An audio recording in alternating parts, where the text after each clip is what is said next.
Welcome back to the channel, and today we are shilling more of our own coins. This time we're taking a look at the 2026 Australian Kangaroo, also known as a Roo and also known as a Nugget. Make up your bloody minds as to what you want to call this coin. Now, I guess I should be all patriotic and say that the Royal Mint make the best coins in the world, but frankly they do not.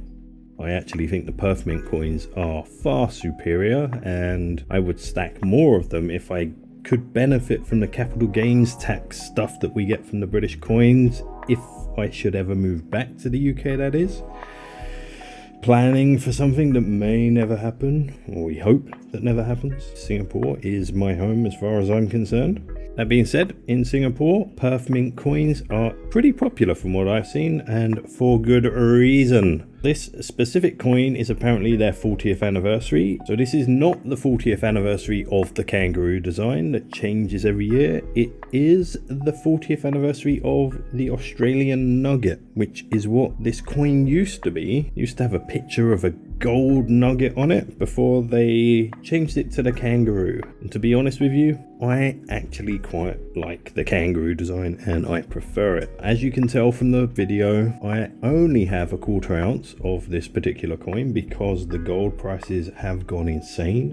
I would love it in a 1 ounce, but right now that is just not a feasible stacking achievement for me, so I've had to get it in a quarter ounce. I don't mind that. I like a little bit of variety in my collection, and I would rather have this than wait for months and months and months, and who knows what is going to happen to the gold price going forward. As of today, I would say gold is more than likely to retrace some of its gains that we saw in early 2026. So in the 1 ounce size, this coin does look a lot more spectacular, but I have the advantage of having a macro lens, so therefore I can make the coin look much bigger than it does look in real life. Now, dimension wise, this fits into like a 20mm capsule, whereas the Britannias and Sovereigns fit into a 22mm capsule. The diameter of this is essentially the same as a Canadian maple, a quarter ounce Canadian maple.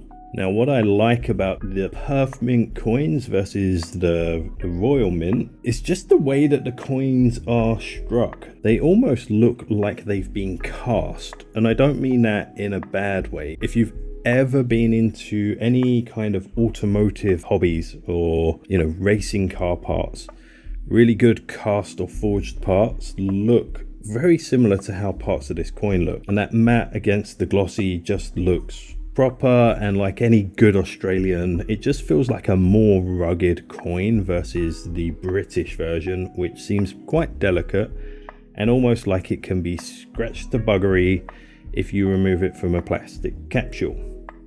The Australian coin seems pretty hardy, and it is wonderful to look at. I'm a big fan. Now, I don't have that much more to say on this coin. I just think it's a really nice coin, and it's one of the favorites that I have in the stack. I would like to add more nuggets or roos or kangaroos, whatever we're calling them, to my stack because they change the design every year, and I do like a little bit of variety in my collection rather than multiples of the same thing. But I do have to factor in potential capital gains taxes down the road. I've been struggling to get subscribers to this channel, so I'm going to ask you very nicely, please subscribe.